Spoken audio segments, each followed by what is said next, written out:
Zhou only wants one thing: cultivate quietly until he becomes immortal.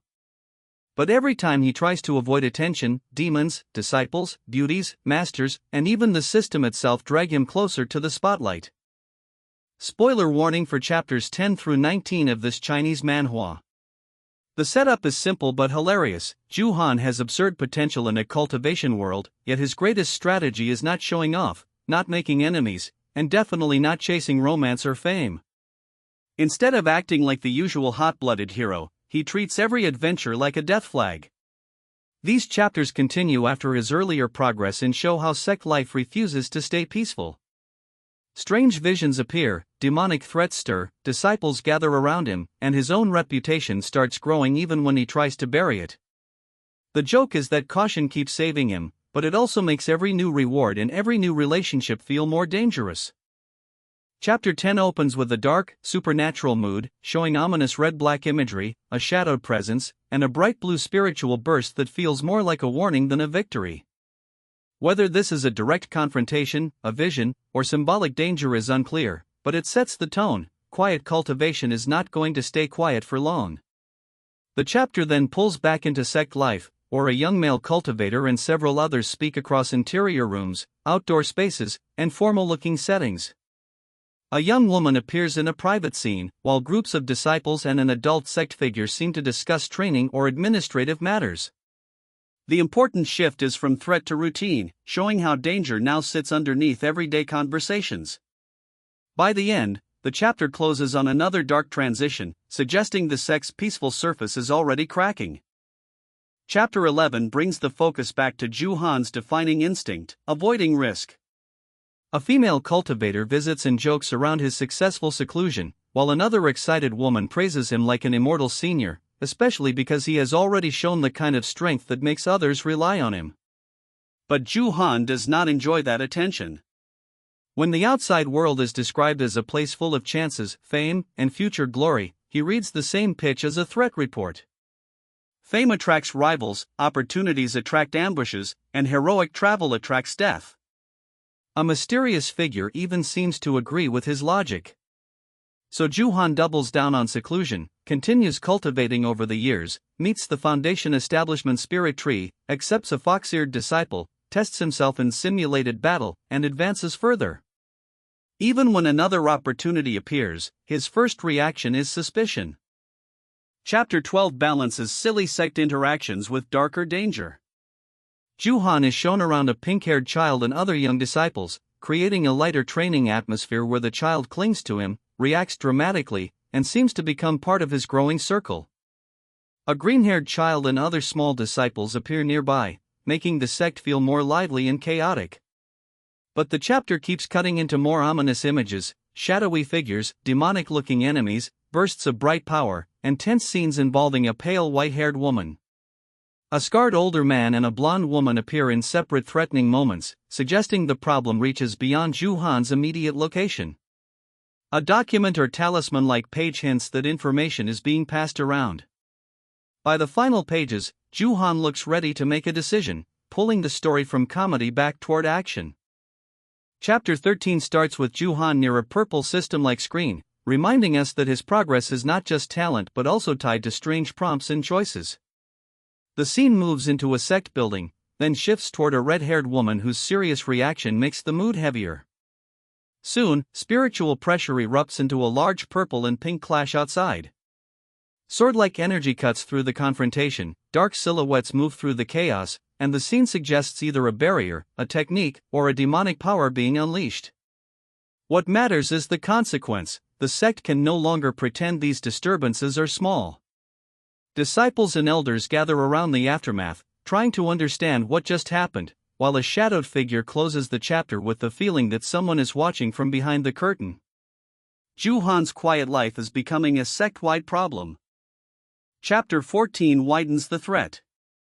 A green-haired cultivator appears to return from travel and reconnects with Sect members, including a brown-haired woman, a purple-haired woman, and a chubby elder with glasses. Their conversations carry a warning tone, especially with mention of the Qingming demon Sect's mountain turning ghostly and strange demonic activity nearby. The chapter briefly softens when the green-haired cultivator speaks with the brown-haired woman under falling petals, but that calm breaks once an ominous purple eye appears. Reports or projected messages suggest distant trouble, and then the danger becomes physical. The green-haired cultivator faces a huge shadowy wolf-like demonic beast and destroys it with a sudden red strike.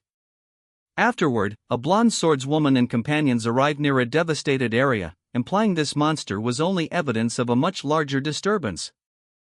Chapter 15 turns warning into emergency. A green-robed cultivator reports troubling movement connected to the 10,000 demon realm, and the disciples debate whether they should leave before things get worse. The group is clearly nervous, but duty holds them in place. Inside the pavilion, some argue about staying hidden, avoiding rash action, and obeying their master or senior's instructions. Then the danger arrives faster than their discussion can end. The green-robed cultivator is thrown or crashes back into the room, injured enough to shatter the illusion of control.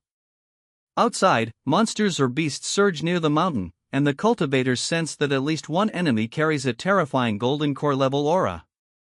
This is the moment Zhou Han has been avoiding, but he steps in anyway, releasing a bright technique to cut into the attack and protect the others. Chapter 16 follows the aftermath of that dangerous task. Zhou Han and the others are still in the 10,000 demon realm, but the mood now is exhaustion rather than adventure. A pale-haired figure and a worried blonde disciple react as the group prepares to finish collecting what they need. With a small beast-like companion and multiple disciples gathered together, they activate a teleportation formation and return to Jade's serene peak. Instead of a triumphant comeback, the group looks battered, embarrassed, and almost comically defeated. One disciple complains that the results were not impressive enough, while others look like they barely survived the trip. Their master questions why they returned so quickly, and the discussion shifts toward cultivation progress, possible golden core advancement, and how these disciples may affect future Sect standing. Even success creates new expectations. Chapter 17 returns to Zhou Han's favorite solution: cultivate and ignore trouble. After a serious Sect discussion, he looks across the mountains and focuses on steady progress instead of rushing into conflict.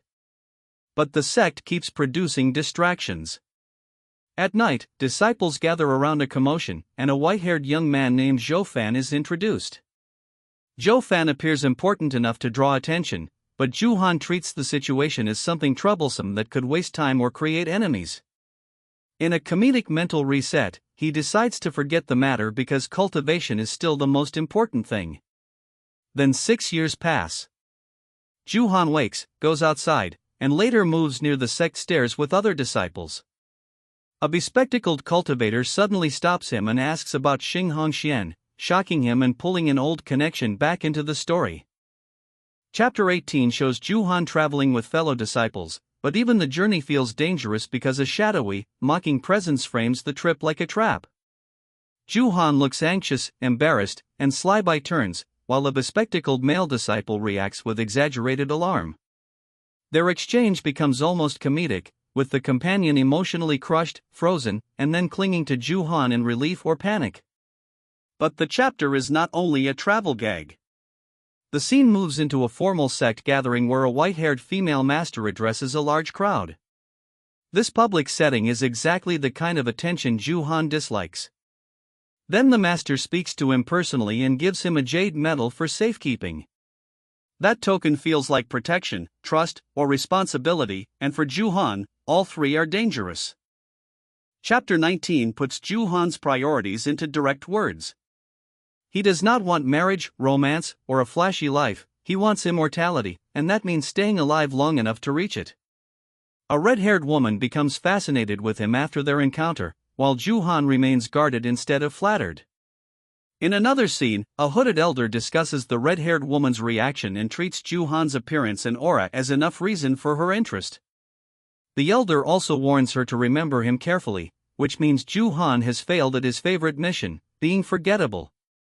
The setting then shifts toward a huge public cultivation arena, packed with spectators and flying cultivators.